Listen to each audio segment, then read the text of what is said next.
obligated to do Birkas HaLevanah? No.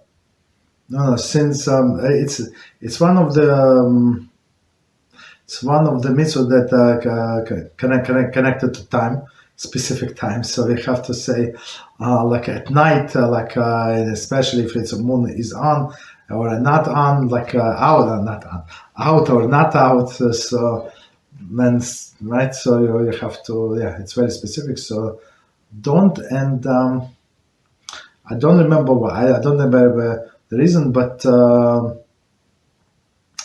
I think if I remember correctly, so it says actually not recommended. It's not only not to do, but not recommended to do. So other mitzvahs, like if a woman wants to do, there's no problem. Nobody's stopping her.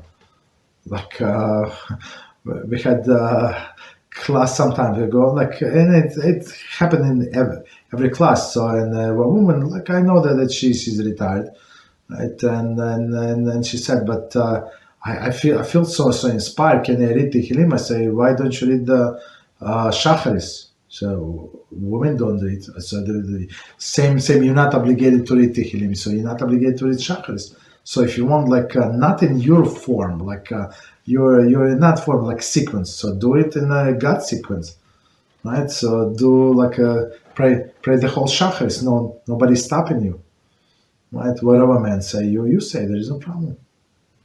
You understand? They say it's actually a big blessing if she does it, but if she's not, it's never going to held against her because she's not obligated. But a woman who has time and if she has desire, she can do the whole tefillah, the whole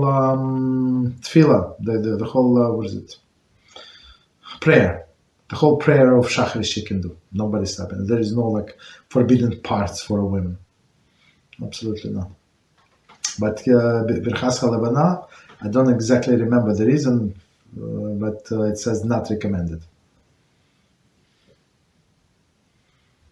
Okay, what else? Thank you, Rabbi. You're welcome. Thanks for sharing, Shalom Kavra.